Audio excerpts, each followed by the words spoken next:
नमस्कार, स्वागत है आपका भीम न्यूज इंडिया में। आप देख रहे हैं भीम न्यूज इंडिया। मैं हूं आपका दोस्त विनय कुमार सिंघल। गोविंद सिंह डोटासरा राजस्थान कांग्रेस के प्रदेश अध्यक्ष ने एक प्रेस कॉन्फ्रेंस में क्या कुछ कहा, देखिए भीम न्यूज इंडिया की एक रिपोर्ट। कुछ लोगों को कुछ मिला नहीं, लेकिन पर्चियों से हमारे यहाँ पर सत्ता कायम हो गई और वो सत्ता 2 साल के अंदर, लगभग 2 साल होने लग गए हैं। कोई योजना नहीं, कोई काम नहीं, कोई बजट नहीं, कोई विजन नहीं, केवल आपसी झगड़े लड़ाई, और झगड़े लड़ाई करने के बाद में आपसी सुलह और दिल्ली दरबार में जगह जगह पे हाजिरी दे करके अपनी कुर्सी बचाने का खेल इस राजस्थान में खेला जा रहा है। ये हमारा सबका दुर्भाग्य है। मुख्यमंत्री जी जब भी अपने रेजिडेंस से बाहर निकलते हैं तो वो या तो दिल्ली जाते हैं या अपनी आस्था के हिसाब से देवदर्शन यात्रा पे जाते हैं। हमें न देवदर्शन यात्रा से तकलीफ है, न हमें दिल्ली जाने से है, लेकिन दिल्ली जाके ला क्या रहे हैं, ये बात सवाल राजस्थान की जनता पूछना चाहती है। आज कर्मचारियों को देने के लिए उनके पास में तनख्वाह के लिए पैसे नहीं है। जो हमारे समय में, कांग्रेस के समय में जो योजनाएं थी, जो टेंडर हुए थे, जो वर्क ऑर्डर होकर के काम पूरे हो गए, उनका पेमेंट नहीं हो रहा है। किसी भी डिपार्टमेंट का पेमेंट अभी नहीं हो रहा है। मेडिकल के बिलों का भुगतान भी कर्मचारियों का, जो जिससे तनख्वाह से काटा जाता है, वो काम नहीं हो रहा है। अतिवृष्टि, बाढ़ के हालात हैं पूरे प्रदेश में। 10-12 जिलों के अंदर मुख्यमंत्री जी कहीं नहीं केवल एक दिन रील बनाने के लिए सांगानेर अपने विधानसभा क्षेत्र में निकले थे और वहीं उनका विरोध चालू हो गया। और पता नहीं किस तरीके के पोस्टर लग गए, जो हमारे सबके लिए शर्म की बात है कि एक मुख्यमंत्री के लिए अपने विधानसभा में 1.5 साल में ही इस तरीके के पोस्टर लग करके उनका विरोध चालू हो जाए। इनका मैनेजमेंट पे हमें हंसी आती है, तकलीफ भी होती है, दुख भी होता है कि कैसे लोग हैं ये। जो किरोड़ी लाल मीणा साहब जाकर के जवाहर मैडम जी की शिकायत करके 2 दिन पहले दिल्ली से आते हैं, उन दोनों को कह तुम दोनों साथ जाओ, और वो दोनों हेलीकॉप्टर में एक दूसरे की आंख में आंख नहीं मिलाते। अब वो संयुक्त रिपोर्ट उस अतिवृष्टि में जो जनहानि, धनहानि जो भी हुई है, पशु हानि हुई है या जो भी हानि हुई है, उसकी रिपोर्ट कैसे देंगे। कभी टंकी पे चढ़ रहे हैं, कभी जेसीबी चढ़ रहे हैं, कभी पानी में पैदल चढ़ रहे हैं। अरे भाई, इस जनता में 9 से ज्यादा लोगों की मौत हो गई, कोई पूछने वाला नहीं। स्कूलें बंद पड़ी हैं, विद्यालय बंद पड़े हैं, कोई पूछने वाला नहीं। 26,000 करोड़ रुपए की इनको आवश्यकता है। अगर विद्यालय, जो सरकारी विद्यालय हैं, उनमें अगर उन बच्चों को सुरक्षित बैठाना है तो 26,000 करोड़ रुपए चाहिए।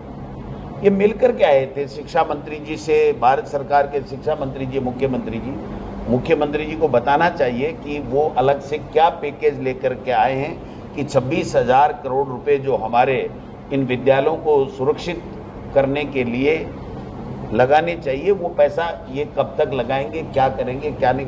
अभी तो वो जो 169 करोड़ की जो सैंक्शन निकली थी, उसकी एफएस नहीं निकली है। काम चालू होना तो बहुत दूर की बात।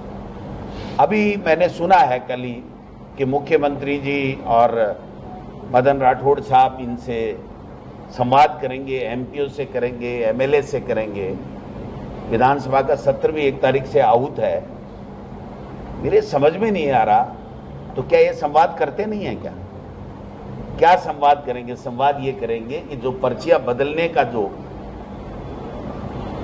शीघ्रता के साथ में खेला होने वाला है, उसको वापस कैसे डैमेज कंट्रोल करें, इस दिशा में ये लोग बात काम कर रहे हैं। वरना उनको बताना चाहिए, उनको खुले रूप से मुख्यमंत्री जी को सारी पॉलिटिकल पार्टियों को बुला के पूछना चाहिए, अतिवृष्टि में आपके यहाँ क्या तकलीफ है, क्या हमें सरकार को करना चाहिए, आपका क्या सुझाव है।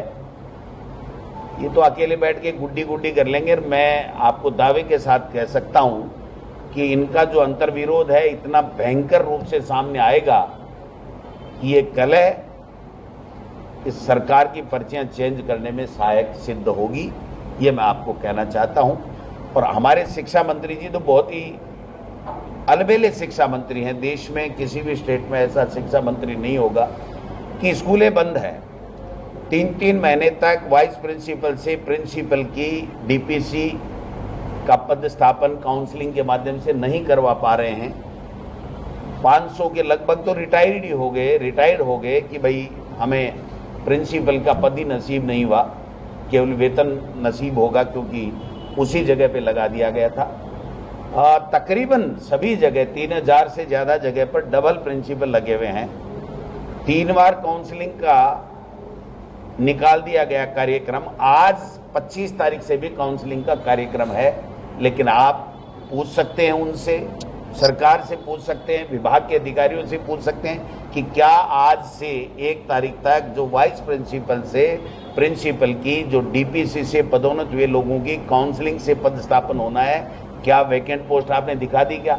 मैंने सुना है कि आरएसएस के दबाव में 3000 से ज़्यादा प्रिंसिपलों की लिस्टें सीएमओ और मंत्री के घर के चक्कर लगा रही है और राजनीतिक द्वेषता से बैन के अंदर उनको हटा करके, उनको चिंता नहीं है बच्चों के सुरक्षित भवन कैसे मिले, बच्चों की पढ़ाई कैसे सुरक्षित रहे। मिड सेशन में अपने एमएलए और आरएसएस जो पैतृक संगठन है इनका बीजेपी का, उसको राजी करने के लिए आनन फानन में राजनीतिक द्वेषता से 3000 से ज्यादा के ट्रांसफर शायद आज या कल में करेंगे और उसके बाद में इनकी काउंसलिंग फिर रुकेगी और फिर उसके बाद में कब होगी कह नहीं सकते। 1 तारीख से राजस्थान की विधानसभा है। हम लोग टीकाराम जूली जी के नेतृत्व में विधायक दल सब एकजुटता के साथ में इनको घेरने का काम करेंगे। इनसे पूछेंगे कि विद्यालयों के अंदर बच्चों की मौत हो रही है, आप क्या कर रहे हो? हम पूछेंगे पंचायत चुनाव आप क्यों नहीं करवा पा रहे हो? हम पूछेंगे चुनाव, राज्य निर्वाचन चुनाव आयोग और आपके बीच में ऐसा क्या है कि आप आमने सामने हो गए? आप 4 जून को निकालने वाले थे, मई और जून में सारी जो परिसीमन का कार्य है उसको पूरा करने का आपका शेड्यूल जारी हुआ है। उस शेड्यूल को आज तक बदला नहीं है, लेकिन आज की तारीख तक कोई गजट नोटिफिकेशन उनका नहीं हुआ। अगस्त आ गया, जा रहा है, सितंबर आने की तरफ है।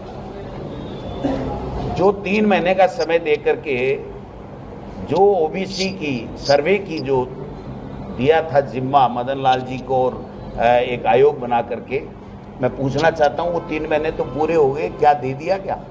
वो आयोग के लोग कह रहे हैं कि हमें 3 महीने कम से कम और लगेंगे, हम नहीं दे पाएंगे। इस तरीके से 800 पेज की रिपोर्ट बनेगी और इन्होंने हमें पेन पेंसिल और गाड़ी घोड़े कुर्सी उपलब्ध नहीं कराई।